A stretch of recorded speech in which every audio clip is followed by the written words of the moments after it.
नमस्कार, good morning दोस्तों। हमारे परिवार नोबल नेचर आरएस में आपका हार्दिक स्वागत और अभिनंदन अभिव्यक्त किया जाता है। दोस्तों, मेरे द्वारा आपके समक्ष कुछ महत्वपूर्ण ज्योग्राफी के टॉपिक्स पर चर्चा की जा रही है।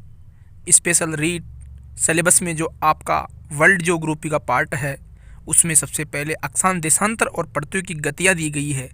उनको आज लेकर आपके समक्ष हाजिर हुआ हूँ। दोस्तों, स्पेशल रीट वालों को इस वीडियो को ज़रूर शेयर करें और रीट वाले इस वीडियो को एक ट्रस्ट के साथ देख कर जाए।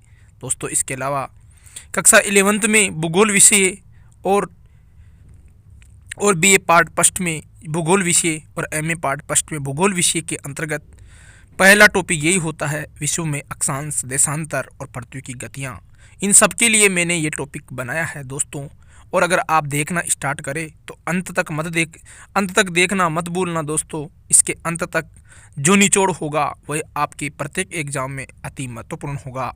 और दोस्तों, अगर हमारा वीडियो आपको अच्छा लगे तो आप इसको लाइक कमेंट ज़रूर करना दोस्तों। और इसमें एक प्रश्न पूछा जाएगा, उसका जवाब कमेंट बॉक्स में ज़रूर देना और अंत तक इसको ज़रूर देखना दोस्तों। आपके बहुत सारे कंसेप्ट क्लियर होंगे दोस्तों। अगर आप लोग चाहेंगे तो इस प्रकार की वीडियो आते रहेंगी और आप लोगों का लाइक और कमेंट मेरे लिए मोटिवेशन होगा। दोस्तों, आज के वीडियो का स्टार्ट करता हूं। पृथ्वी और पृथ्वी को नीला ग्रह कहा जाता है दोस्तों। पृथ्वी सौरमंडल का एक अंश है दोस्तों। सूर्य और उसका परिवार का सदस्य है पृथ्वी। सूर्य के 8 ग्रह चक्कर लगाते हैं, उनमें से एक है पृथ्वी। और पृथ्वी को नीला ग्रह कहा जाता है दोस्तों, क्योंकि अंतरिक्ष से देखने पर पृथ्वी का रंग नीला दिखाई देता है इसलिए। और इसको गोल्ड स्टीन क्षेत्र भी कहा जाता है दोस्तों। जो सूर्य और पृथ्वी के बीच का जो क्षेत्र है उसको गोल्ड स्टीन कहा जाता है। सूर्य से पृथ्वी की दूरी लगभग औसतन 14.98 करोड़ किलोमीटर है दोस्तों। 14.98 करोड़ किलोमीटर है। इसके अलावा बात करूं तो पृथ्वी का आकार पहले हमने पढ़ा होगा छोटी क्लासों में या पुस्तकों में पुरानी में कि इसका आकार नारंगी के आकार था या फिर कोई अलग आकार बताया होगा। लेकिन हाल ही के वर्षों में IUGG एक संस्था है इंटरनेशनल स्तर पर। इसकी फुल फॉर्म की बात करूं तो international union of geodesy and physics नामक संस्था ने UNGG ने यह कहा है कि जो पृथ्वी का आकार है वह जियोड है। कौन सा है दोस्तों? GEOID, जियोड नामक आकार है इसका। और दोस्तों, इसे पर्तवाकार भी कहा जाता है दोस्तों। जियोड आपके ऑप्शन में जरूर मिलेगा और जियोड आपका सही होगा दोस्तों। पृथ्वी के आकार की बात करें, इसके बाद में हम आगे बढ़ते हैं और आगे बढ़ने पर हम बताते हैं दोस्तों कि जो पृथ्वी है इसके पृथ्वी अपने आप को विदित होगा कि अपने 23.5 डिग्री के झुकाव पर स्थित है। इसलिए पृथ्वी का आकार जियोड डिसाइड किया गया है।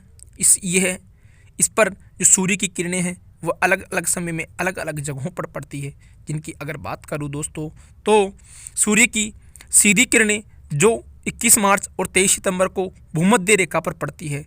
सूर्य की जब सीधी किरणें 21 मार्च और 23 सितंबर को भूमध्य रेखा पर पड़ती है, जो कि पृथ्वी के बीचों बीच खींची गई है। एक काल्पनिक रेखा है भूमध्य रेखा। यहाँ पर जो 21 मार्च का दिन होता है वो पृथ्वी पर बसंत विषु कहलाता है। 23 सितंबर का बसंत विषु कहलाता है और 21 मार्च का कहलाता है शरद विषु दोस्तों। बसंत विषु 21 मार्च और शरद विषु आपको दिखाई दे रहा होगा दोस्तों, यह कहलाता है शरद विषु 23 सितंबर वाला। इसके अलावा जब विषुवत रेखा पर विषु, इसे इक्विनोक्स कहा जाता है, वह बसंत विषु होता है। और सूर्य की लंबवत किरणें भूमध्य रेखा पर पड़ती है, उसके 2 नाम बताए हैं दोस्तों मैंने इस स्लाइड पर। एक 21 मार्च को सीधा पड़ता है भूमध्य रेखा पर, उसे बसंत विषु कहा जाता है। और 23 सितंबर को भी सीधा पड़ता है, उसको कहा जाता है शरद पतझड़ विषु। इसके बाद की बात करूं तो दोस्तों अगली स्लाइड में मैंने बताया है आपको पृथ्वी की औसत दूरी कितनी है, 14.98 करोड़ किलोमीटर सूर्य से। और पृथ्वी पर जो पृथ्वी और सूर्य के मध्य अधिकतम दूरी कितनी है दोस्तों? यहाँ पर मैंने सूर्य की पृथ्वी से न्यूनतम दूरी और अधिकतम दूरी बताई है। पृथ्वी से सूर्य की अधिकतम दूरी, जिसको अपसोर के नाम से जानते हैं, और ये दूरी है 15.2 करोड़ किलोमीटर, और पृथ्वी की सूर्य से नज़दीक दूरी 14.7 करोड़ किलोमीटर है, जिसे उपसौर कहा जाता है दोस्तों, उपसौर कहा जाता है। और 4 जुलाई को अपसौर की स्थिति होती है, सर्वाधिक दूरी पर होता है, और पृथ्वी सूर्य के सर्वाधिक नज़दीक 3 जनवरी को होती है, जो कि आपको विदित होगा कि 14.70 करोड़ किलोमीटर दूरी पर होता है। एक बार और देख लो दोस्तों इस डायग्राम को ध्यान से। पृथ्वी की सूर्य सबसे दूरी कितनी तारीख को होती है? 4 जुलाई को होती है। कितनी किलोमीटर होती है? 15.20 करोड़ किलोमीटर। सूर्य की पृथ्वी से सर्वाधिक नज़दीकी दूरी कब होती है? 3 जनवरी को होती है। कितनी दूरी होती है? 14.7 करोड़ किलोमीटर होती है। और इसको क्या कहा जाता है? इसको उपसौर कहा जाता है दोस्तों, उपसौर कहा जाता है। पृथ्वी और सूर्य के मध्य की न्यूनतम दूरी, इसके अलावा औसत दूरी आपको पहले बता ही दिया मैंने, 14.98 करोड़ वर्ष है। इसके बाद में अगली स्लाइड पर पहुंचूं तो इसमें दोस्तों अक्षांश तथा देशांतर क्या होते हैं इनके बारे में बताया गया है दोस्तों। अक्षांश आपको विदित होगा, अक्षांश जो रेखाएं हैं वो अक्षांश रेखाएं ग्लोब पर पश्चिम से पूर्व दिशा की ओर खींची जाती है। पश्चिम से पूर्व की ओर ग्लोब पर खींची गई काल्पनिक रेखाओं को अक्षांश रेखाएं कहा जाता है, जो भूमध्य रेखा की समानांतर कोणीय दूरी पर अवस्थित होती है, भूमध्य रेखा के समानांतर कोण पर अवस्थित होती है। और देशांतर रेखाओं की परिभाषा की बात करूं तो ये होती है ग्रीनविच रेखा या प्रधान देशांतर रेखा, जो कि 0 डिग्री देशांतर रेखा होती है, जो कि उत्तर से दक्षिण की ओर काल्पनिक रेखाएं खींची जाती है। ग्लोब पर उत्तर से दक्षिण की ओर खींची गई काल्पनिक रेखाओं को देशांतर रेखा कहा जाता है, या जो 0 डिग्री प्रधान देशांतर रेखा है उसके समानांतर खींची गई समस्त रेखाओं को देशांतर रेखाएं कहा जाता है। अक्षांश रेखाओं के द्वारा आपके मौसम और जलवायु का पता लगाया जाता है, जबकि देशांतर रेखाओं के द्वारा आपके समय का ज्ञान प्राप्त किया जाता है, किस जगह पर क्या समय ज्ञात हो रहा है ये ज्ञात किया जाता है दोस्तों। आगे की स्लाइडों में आपको समय ज्ञात करना भी बताऊंगा दोस्तों। इसके बाद में नेक्स्ट स्लाइड पहुंचूं तो नेक्स्ट स्लाइड है दोस्तों अक्षांश। अक्षांश जो रेखाएं हैं इनके बारे में बात करता हूं। पहले अक्षांश रेखा जो भूमध्य रेखा है, ये एक 0 डिग्री जो कि पृथ्वी के बीचों बीच से खींची गई है पश्चिम से पूर्व की ओर। ये जो अक्षांश रेखा है, ये अक्षांश रेखा आपको विदित होगा कि जो अक्षांश रेखा होती है ये इसके समान कोण पर 0 से लेकर क्रमशः 90 डिग्री तक अक्षांश रेखाएं खींची जाती है, और जो 0 से लेकर 90 नीचे खींची जाती है। और इसके अलावा जो भूमध्य रेखा है यहाँ पर जो इस स्लाइड में दिया गया है वो ये है दोस्तों कि आपको विदित होगा कि जो अक्षांश रेखाएं होती है उनकी भूमध्य रेखा पर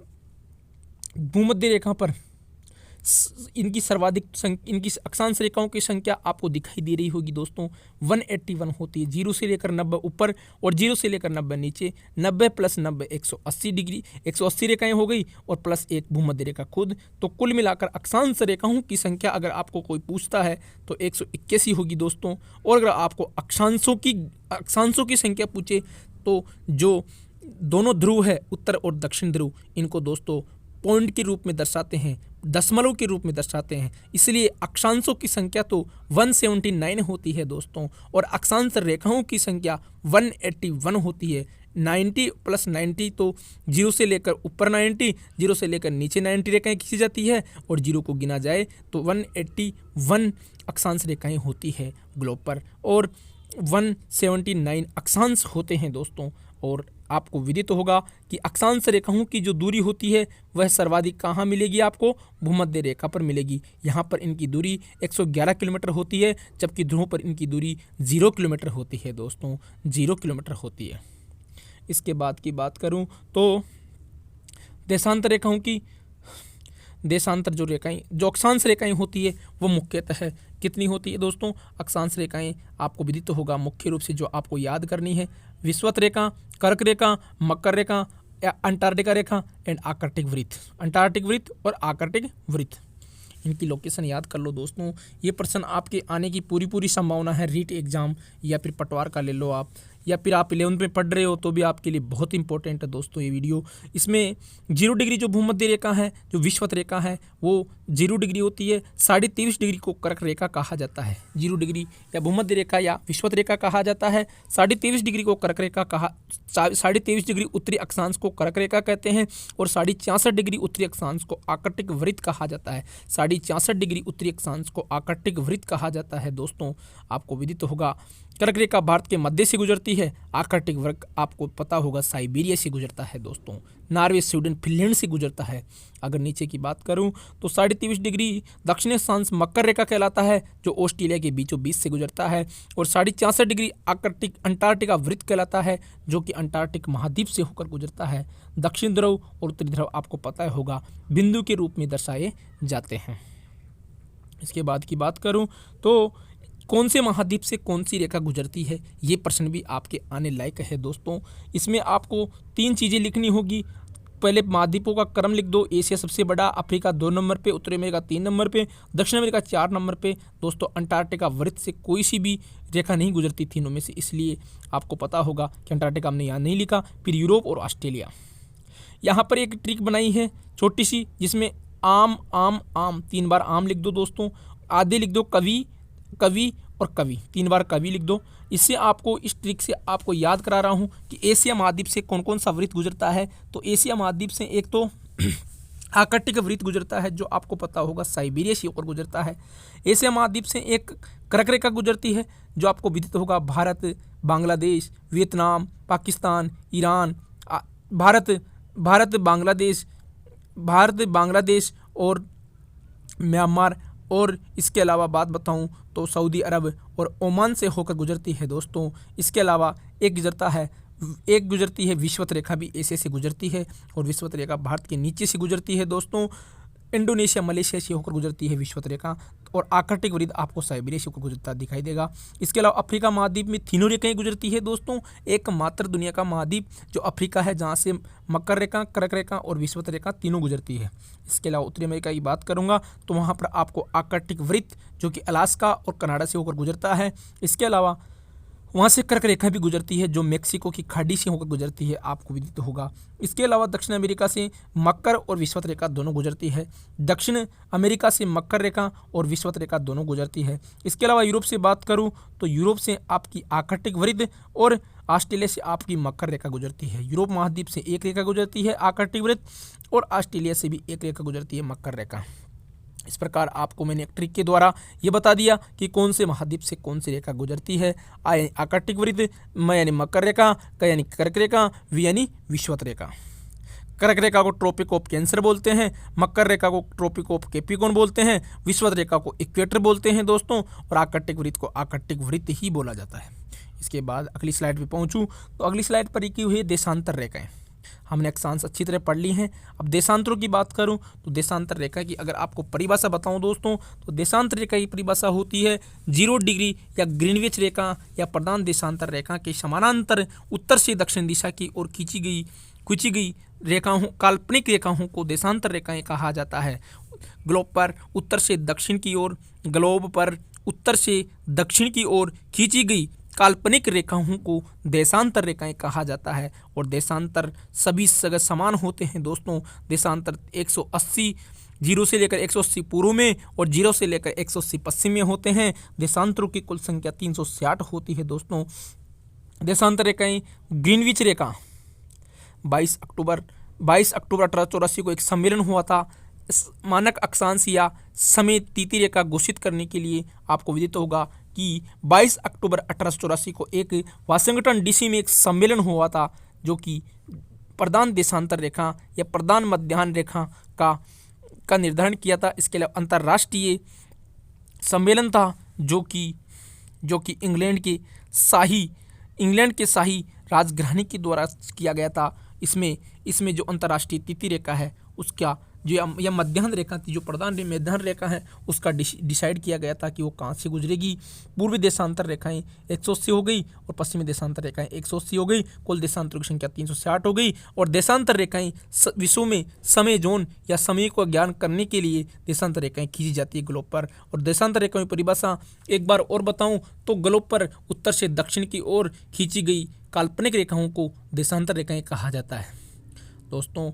इसके बाद में अगली स्लाइड पर पहुंचता हूं और अगली स्लाइड ये कहती है कि एक बराबर 111 किलोमीटर। आपको विदित होगा कि यहाँ पर मैंने आपको देशांतर रेखाओं के बारे में बताया है और देशांतर रेखाओं की आपको विदित होगा कि 111 किलोमीटर 111.32 किलोमीटर देशांतर रेखाओं की जो दूरी होती है वह पाई जाती है दोस्तों। इसके अलावा देशांतर रेखाओं में की संख्या 360 है और इनके बीच की दूरी 111.32 किलोमीटर होती है विषुवत रेखा पर। उसके बाद की बात करूं अगली स्लाइड की, तो जहां पर अगली स्लाइड में लिखा हुआ है जहां जो देशांतर रेखाएं होती है, जो एक देशांतर रेखा से दूसरी देशांतर रेखा के बीच में जो दूरी होती है उसको गोर कहा जाता है। और एक अक्षांश रेखा से दूसरी अक्षांश रेखा के बीच में जो अंतर होता है उसको कटिबंध कहा जाता है। जैसे उष्ण कटिबंध, शीत कटिबंध और शीतोष्ण कटिबंध, 3 अक्षांश रेखाओं के अंतर के आधार पर 3 मौसम में बताया जाता है विश्व स्तर को, उष्ण कटिबंध, शीत कटिबंध और शीतोष्ण कटिबंध। और गोर कहा जाता है 2 देशांतर रेखाओं के बीच के क्षेत्र को गोर कहा जाता है। 2 अक्षांश रेखाओं के बीच के क्षेत्र को कटिबंध कहा जाता है। जहां पर अक्षांश और देशांतर रेखाएं मिलती है उसको ग्रिड कहा जाता है दोस्तों, उनको ग्रिड कहा जाता है। इसके बाद की बात करूं दोस्तों तो इसके बाद में नेक्स्ट आती है स्लाइड जो कि आपको विदित होगी कि जो नेक्स्ट स्लाइड में ये लिखा है मैंने कि विश्व को 5 महाद्वीपों में महासागरों में बांटा जाता है। प्रशांत महासागर, अटलांटिक महासागर, हिंद महासागर और 5 महाद्वीप है, हिंद महासागर, उत्तरी ध्रुव महासागर और दक्षिण ध्रुव महासागर। यहाँ पर आपको लिखा हुआ दिखाई दे रहा होगा कि भारत के मध्य से कौन सा देशांतर गुजरता है। भारत के मध्य से कर्क रेखा भी गुजरती है और जो देशांतर है वो 82.5 डिग्री पूर्वी देशांतर होता है। इसके अलावा अगर बात करूं तो भारत में जो ग्रीनविच रेखा है ये आपको विदित होगा कि इंग्लैंड के राजधानी लंदन के पास में एक ग्रीनविच नगर है, वहाँ से होकर गुजरती है ग्रीनविच गाँव से, इसलिए इसको ग्रीनविच रेखा या 0 डिग्री प्रधान देशांतर रेखा के नाम से जाना जाता है दोस्तों। इसके बाद में अगले डायग्राम पे पहुंचता हूं और एक ऐसा महासागर, एक क्वेश्चन आया हुआ है दोस्तों कि कौन से महासागर में अक्षांश और देशांतर 0 डिग्री अक्षांश और 0 डिग्री देशांतर रेखा मिलती है, तो वह अटलांटिक महासागर इसका जवाब है दोस्तों। यहाँ पर देख सकते हो आप भूमापी तथा भूभौतिकी विज्ञान तथा अंतर्राष्ट्रीय संघ, एक संघ है भूभौतिकी तथा भूविज्ञान अंतर्राष्ट्रीय संघ IUCG ने ये सब कुछ किया था दोस्तों। आप देख सकते हो यहाँ पर एक स्लाइड के अंदर कि किस जगह पर 0 डिग्री भूमध्य रेखा और 0 डिग्री प्रधान देशांतर रेखा दोनों आपस में मिलती है। तो आप देख रहे होंगे इधर आपको दिख रहा होगा एक साइड में उत्तरी अमेरिका, दक्षिण अमेरिका, एक साइड दिख रहा होगा आपको अफ्रीका और यूरोप। देख लो आप ऊपर से जो प्रधान देशांतर रेखा है वो इंग्लैंड से होती हुई, स्पेन पुर्तगाल से होती हुई आपको दिखाई दे रही होगी, पश्चिमी अफ्रीका में होती हुई अंटार्कटिका की ओर जा रही है। इसी जगह पर जहाँ पर अफ्रीका का अंतिम छोर है वहाँ पर अटलांटिक महासागर में अक्षांश 0 डिग्री अक्षांश और 0 डिग्री देशांतर मिल रहे हैं दोस्तों। उसके बाद में नेक्स्ट स्लाइड पे आता हूँ और नेक्स्ट स्लाइड में ये कहता है कि अंतर्राष्ट्रीय जो तीती रेखा होती है ये आपको विदित होगा कि दोस्तों ये अंतर्राष्ट्रीय तिथि रेखा का जो 1884 में जो सम्मेलन हुआ था अमेरिका के वाशिंगटन DC, वहाँ पर अंतर्राष्ट्रीय तिथि रेखा घोषित की गई थी, जिसे 180 डिग्री देशांतर रेखा को अंतर्राष्ट्रीय तिथि रेखा घोषित किया गया था। और इसकी आप स्थिति देख सकते हो इस मैप में, जिसे ग्रीनविच या GMT के नाम से जाना जाता है। GMT के नाम से जाना जाता है ग्रीनविच रेखा या GMT के नाम से जाना जाता है 180 डिग्री को। इसके अलावा आगे बढ़ूं तो आगे दोस्तों यहाँ पर लिखा हुआ है इस स्लाइड में कि गुणन काल, पृथ्वी का गुणन गति और अब इसके बाद में बात करूँ दोस्तों, पृथ्वी की दो गतियाँ होती है, एक गुणन गति होती है और एक होती है परिभ्रमण गति। गुणन गति जो पृथ्वी अपने अक्ष पर घूमती है लगभग 23 घंटे 56 मिनट और 4 सेकंड में, लगभग 24 घंटे में एक चक्कर पूरा करती है, अपने अक्ष पर घूमती है, उसको गुणन गति कहा जाता है। और गुणन गति 24 घंटे में 360 डिग्री पार करती है, उससे गुणन गति कहा जाता है। इसकी 1 घंटे, आपको गुणन गति के हिसाब से बात करूं तो 1 घंटे में लगभग 1 घंटे में कितने देशांतर पार करेगा, 360/20 × 15, यानी कि आपको यहाँ जोड़ दिखाई दे रहा होगा कि 1 घंटे में 15 डिग्री एक देशांतर रेखा को सूर्य को पार करने में 4 मिनट लगता है दोस्तों। तो आप सोच सकते हो कि 1 घंटे में 60 मिनट होती है और 60 मिनट में 15 देशांतर पार करता है सूर्य, और 15 देशांतर पार करता है तो आपको विदित होगा कि अगर 15 डिग्री में 60 मिनट का अंतर आ जाता है, अगर आप 15 डिग्री, अगर टाइम जोन के हिसाब से 15 डिग्री ऊपर नीचे करोगे तो आपकी 60 मिनट का अंतर आ जाएगा दोस्तों। यहाँ पर आपको उसका जोड़ बाकी गुणा भाग बताया गया है। इसके अलावा अगली जो स्लाइड है, इस पर हम समय कैसे ज्ञात करते हैं ये जानने का प्रयास करते हैं दोस्तों। तो समय ज्ञात किया जाता है, आपको विदित होगा कि 0 डिग्री या GMT जो रेखा है, यहाँ से अगर आप पूर्व में जाओगे तो समय जुड़ जाएगा और अगर आप पश्चिम में जाओगे तो समय घट जाएगा दोस्तों। आपको विदित होगा कि 15 डिग्री का अंतराल आने पर 1 घंटे का समय परिवर्तित हो जाता है। अगर आप 0 डिग्री पर GMT से अगर पूर्व में चल रहे हो तो 15 डिग्री पूर्व देशांतर पर जाने पर आपको 1 घंटे का अंतर आएगा। 30 डिग्री पूर्व देशांतर जाने 2 घंटे का अंतर आएगा। 45 डिग्री पूर्व देशांतर पर जाने पर 3 घंटे का अंतर आएगा। 60 डिग्री पूर्व देशांतर जाने पर 4 घंटे का अंतर आएगा। इसी प्रकार पश्चिम में जाओगे तो 1 घंटा, 2 घंटा, 3 घंटा, 45 डिग्री 3 घंटा, 60 डिग्री पे 4 घंटे का अंतर आएगा। यहाँ कर अगर 12 बज रहे हैं तो इधर 8 बज जाएंगे सुबह के, उधर 12 बज रहे हैं तो इधर 4 बज जाएंगे शाम के दोस्तों। उसके बाद की बात करूँ तो यहाँ पर एक सॉल्यूशन भी दिया गया है दोस्तों कि 30 डिग्री पूर्वी देशांतर पर अगर 2 बज रहे हैं तो 90 डिग्री पूर्व देशांतर पर 6 बजते हैं। 30 डिग्री पूर्व देशांतर पर आपको यहाँ पर एक प्रश्न डाला गया है कि 30 डिग्री पूर्वी देशांतर के ऊपर, 30 डिग्री पूर्व देशांतर पर सुबह के 2 बज रहे हैं, दिन के 2 बज रहे हैं, तो 60 डिग्री पूर्व देशांतर क्या समय होगा। तो 30 और 60 के बीच कितने का अंतर आया, 90 डिग्री पूर्व देशांतर पूछ रहा है, तो 30 और 90 के बीच कितने देशांतरों का अंतर आया, 60 देशांतरों का अंतर आया। तो 60 देशांतर इंटू 4, एक देशांतर पार करने कितना मिनट, 4 मिनट, तो 60 देशांतर पार करने में कितना समय लगेगा, 60 × 4। तो यहाँ पर दोस्तों 60 × 4 का मतलब होता है 60 120, 240 होता है। तो 240 मिनट के मतलब होता है कि 4 घंटे होते हैं 240 मिनट में। तो अगर यहाँ पे 2 बज रहे हैं 30 डिग्री पे, तो 90 डिग्री पे शाम के 6 बज रहे होंगे, क्योंकि समय घट जाएगा, पूर्व का समय ज्ञात करवा रहा है इसलिए। उसके बाद की बात करूँ दोस्तों तो उसके बाद में आपको विदित होगा कि अगर GMT पर दिन के 12 बज रहे हैं तो 82.5 डिग्री यानी भारत में क्या बज रहा होगा। 82.5 हमारा मानक अक्षांश है भारत का, जो कि उत्तर प्रदेश के नैनी नामक जगह से निकलता है। उस पर क्या बज रहा होगा देशांतर पर।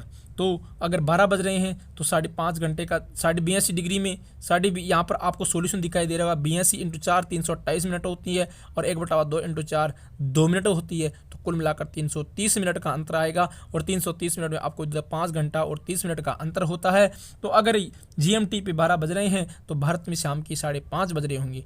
इसके बाद में दोस्तों आपके समक्ष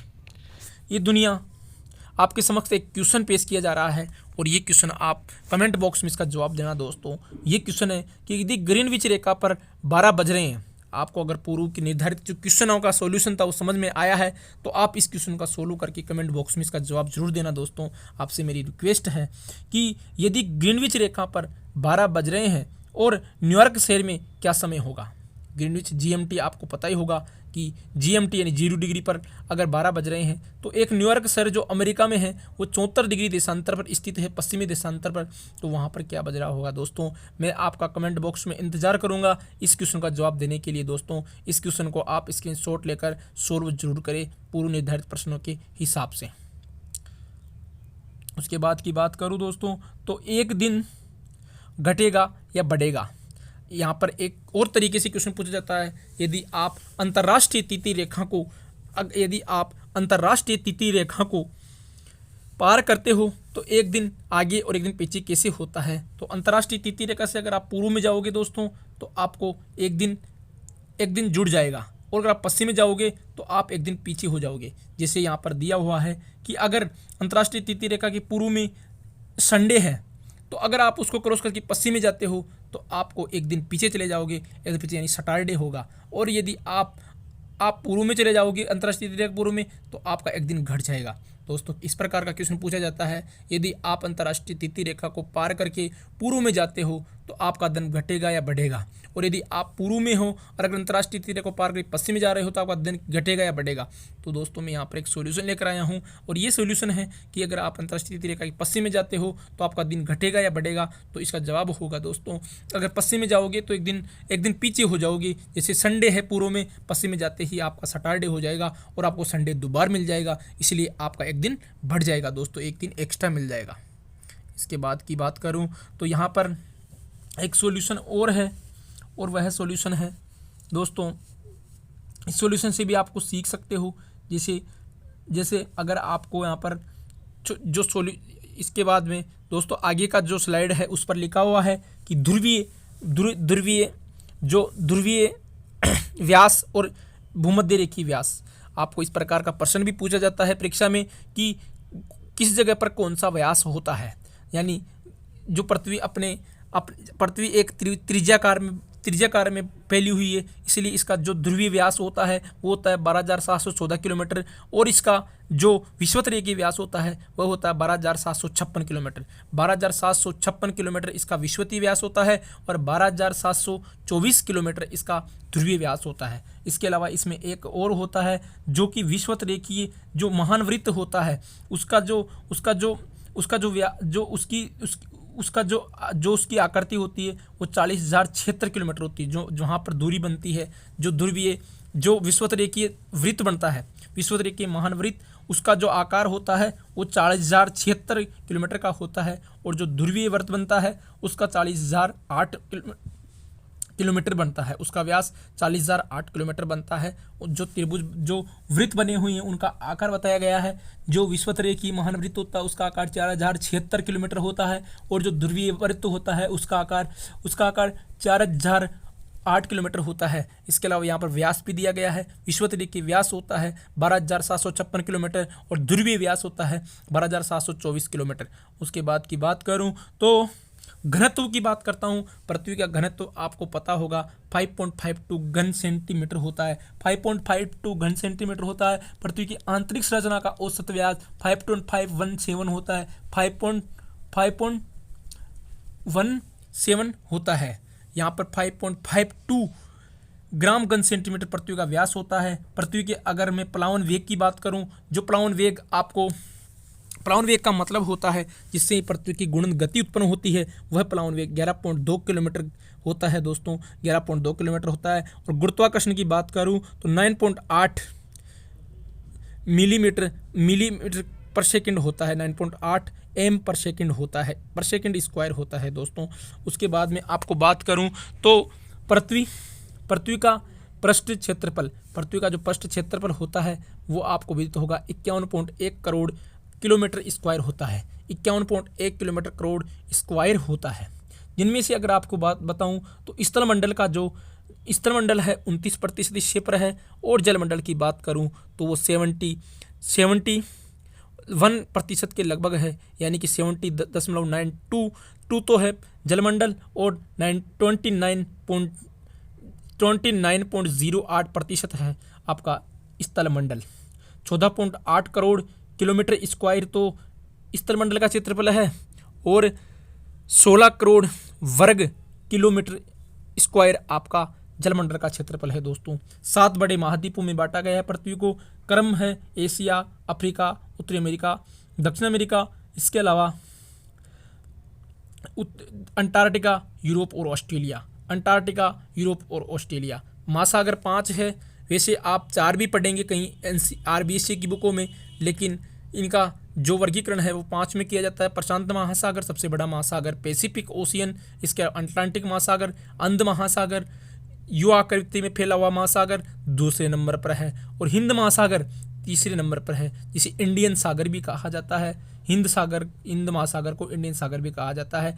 दुनिया की लगभग 90% जल राशि 3 महासागरों में विद्यमान है, प्रशांत, अटलांटिक और हिंद महासागर। इसके अलावा अंटार्कटिका महासागर है जो अंटार्कटिक महाद्वीप के आसपास फैला हुआ है। इसके अलावा आर्कटिक महासागर है जो उत्तर में फैला हुआ है, जिसे उत्तरी सागर के नाम से भी जाना जाता है। अब पृथ्वी गतियों की बात करूं तो पृथ्वी की 2 गतियां होती है दोस्तों। मुख्यतः पृथ्वी की 2 गतियां होती है। पहली गति आपको विदित होगा, इसकी पहली गति होती है गुणन गति, जिसे परिभ्रमण गति भी कहा जाता है, और एक परिक्रमण गति होती है। गुणन गति या परिक्रमण गति।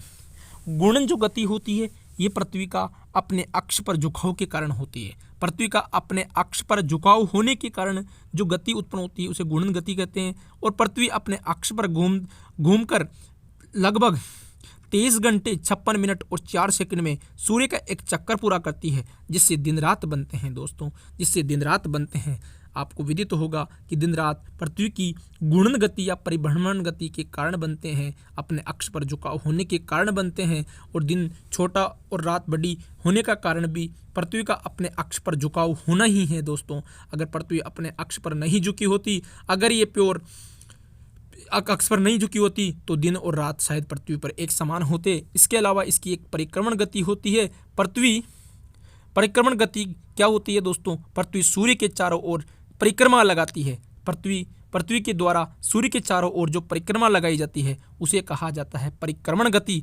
और जो परिक्रमण गति है वो आपको विदित होगा दोस्तों कि ये लगभग 365 दिन 5 घंटे और 48 सेकंड में पूरी होती है। 48 मिनट और 4 सेकंड में पूरी होती है। 365 दिन 5 घंटे 48 मिनट और 46 सेकंड पूरी होती है दोस्तों। परिक्रमण गति जो पूरी करता है, एक परिक्रमण गति के द्वारा सूर्य का जो चक्कर पूरी करती है पृथ्वी, वो होती है 365 दिन 5 घंटे 48 मिनट और 4 सेकंड में। इससे मौसम परिवर्तन होता है दोस्तों। आपकी जो पृथ्वी की घूर्णन गति है, परिक्रमण गति है, उसके कारण दिन रात बनते हैं। और पृथ्वी की जो परिक्रमण गति होती है उसके कारण मौसम परिवर्तन होता है दोस्तों। मौसम परिवर्तन होता है। इसके बाद की बात करूं तो पृथ्वी की जो घूर्णन गति है उसके हिसाब से जो पृथ्वी एक वर्ष में जहाँ जहाँ पर जाती है उसके अनुसार कैसे ऋतु परिवर्तन होते हैं, ये बात यहाँ पर इस डायग्राम में अच्छी तरह समझाई गई है दोस्तों। जैसे कि सूर्य मध्य में स्थित है और जब पृथ्वी कर्क रेखा पर पृथ्वी की स्थिति होती है सीधी, उस वक्त आपको विदित होगा कि जब कर्क रेखा पर सूर्य की स्थिति होगी, जो कि भारत में स्थित है कर्क रेखा, वहाँ पर तो उस वक्त उत्तरी जो गोलार्ध है वहाँ पर गर्मी का मौसम होगा और दक्षिणी जो गोलार्ध है वहाँ पर ठंड का मौसम होगा। और ये दिन आपको पता होगा कर्क रेखा पर भूमध्य रेखा पर भूमध्य रेखा और मकर रेखा पर जब सूर्य सीधा कर्क रेखा पर चमकेगा, भूमध्य रेखा पर या मकर रेखा, यहाँ पर आपको जो शुरुआत में बता रहा हूँ मैं 22 दिसंबर की बात बता रहा हूँ। और 22 दिसंबर को सूर्य सीधा कहाँ चमकेगा? मकर रेखा पे चमकेगा। भूमध्य रेखा और कर्क रेखा से काफ़ी दूर चला जाएगा। और इसमें जो 22 दिसंबर का वक्त है ये शीत अयनंत कहलाता है। और इस वक्त दक्षिण गोलार्ध में गर्मी होती है, उत्तरी गोलार्ध में ठंड होती है। उसके बाद की बात करूं मैं नीचे आता हूं दोस्तों, तो नीचे 23 सितंबर की बात आती है। 23 सितंबर को क्या होता है? यहाँ से पृथ्वी एंटी क्लॉकवाइज घूमती है, तो मैं उसके अकॉर्डिंग ही चलता हूं। और 22 दिसंबर के बाद में 21 मार्च जो आने वाला 21 मार्च है दोस्तों, उसकी बात कर रहा हूं। सूर्य कर्क रेखा से मकर रेखा से ट्रॉपिक ऑफ कैप्रिकॉर्न से वापस गमन कर रहा है और भूमध्य रेखा की ओर आ रहा है। 21 मार्च लगभग 2 महीने बाद 21 मार्च को सूर्य बिल्कुल भूमध्य रेखा पर आ जाएगा और वो उसको बसंत विषुव कहा जाएगा। और जो बसंत विषुव होता है उस वक्त आपको पता होगा बसंत ऋतु होती है भारत कैलेंडर में, जिसमें पेड़ अपने पत्ते झड़ाते हैं, इसलिए इसको बसंत विषुव कहा जाता है। और इस समय आपको पता होगा पृथ्वी पर दिन और रात बराबर होंगे।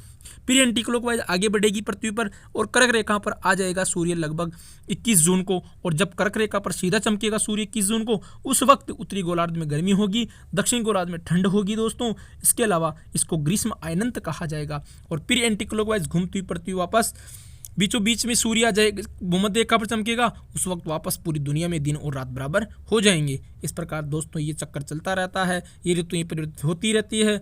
जब तक ये पृथ्वी विद्यमान होगी तब तक ऐसा ही होगा शायद, जहाँ तक होगा। उसके अलावा बात करें दोस्तों तो सूर्य एक वर्ष में 2 बार 2 बार भूमध्य रेखा पर पहुंचता है, जिसे बसंत विषुव और शरद विषुव कहा जाता है। कर्क रेखा, मकर रेखा पर 1-1 बार आता है, भूमध्य रेखा पर 2 बार आता है सूर्य।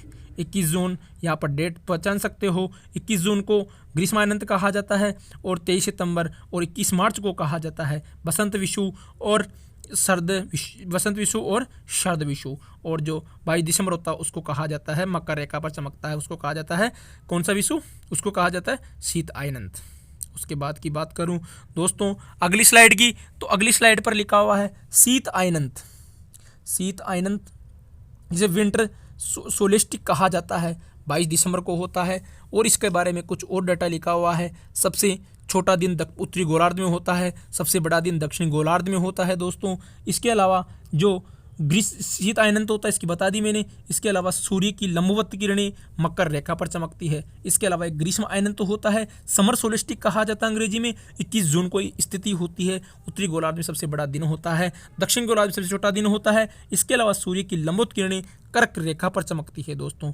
उसके बाद में इस प्रकार पृथ्वी की गतियाँ पढ़ी दोस्तों हमने। इसके अलावा हमने जो पृथ्वी गतियाँ पढ़ी, पृथ्वी के इसके अलावा पृथ्वी का जो दिन रात बनती है वो पढ़ा हमने। इसके अलावा दोस्तों मैं एक बार थोड़ा सा इसका रिपीटेशन करना चाहता हूं दोस्तों। और रिपीट ऐसे हैं कि सबसे पहले हमने क्या पढ़ा था? सबसे पहले हमने पृथ्वी की परिभ्रमण और परिक्रमण 2 गतियां पढ़ी। परिक्रमण गति करती हुई पृथ्वी लगभग 24 घंटे में एक चक्कर पूरा करती है, जिससे दिन रात बनते हैं। और परिक्रमण गति के कारण पृथ्वी सूर्य के चारों ओर 365 दिन में अपना चक्कर पूरा करती है, जिसी परिक्रमण गति के कारण मौसम में परिवर्तन होता है। इसके अलावा फिर हमने पढ़ा दोस्तों कि विश्व में अक्षांश रेखाओं की संख्या कितनी है। अक्षांश किसे कहा जाता है?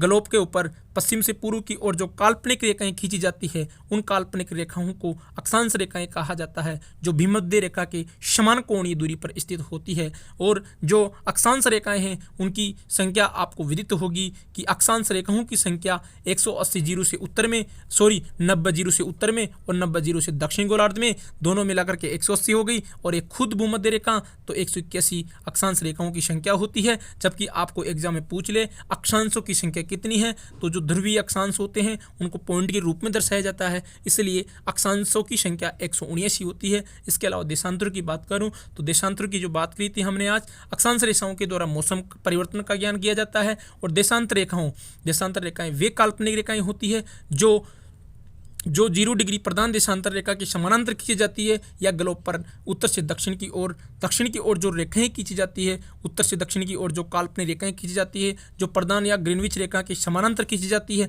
उन रेखाओं को कहा जाता है देशांतर रेखाएं। इनकी संख्या 180 पूर्व में होती है, 180 पश्चिम में होती है। इस प्रकार इनकी संख्या कुल 360 होती है। और 180 डिग्री जो प्रधान देशांतर रेखा होती है वो विश्व का मानक तिथि रेखा कहलाती है या समय रेखा कहलाती है दोस्तों। 180 डिग्री बहुत बार पेपर में पूछा गया है कि विश्व की तिथि रेखा या समय रेखा कौन सा देशांतर है, तो वह 180 है। 1884 में जो अंतर्राष्ट्रीय सम्मेलन हुआ था IUGG संस्था का वाशिंगटन DC अमेरिका में, उसमें अंतर्राष्ट्रीय समय या तिथि रेखा का चुनाव किया गया था 180 डिग्री। अगर 180 डिग्री के आप पश्चिम में जाओगे तो एक दिन पीछे चले जाओगे, अगर पूर्व में चले जाओगे तो एक दिन आगे चले जाओगे दोस्तों, एक दिन जुड़ जाएगा। अगर आप पूर्व में जाते हो तो एक दिन जुड़ जाएगा, और अगर पश्चिम में जाओगे तो एक दिन माइनस हो जाएगा, यानी कि आपका एक दिन एक्स्ट्रा मिल जाएगा।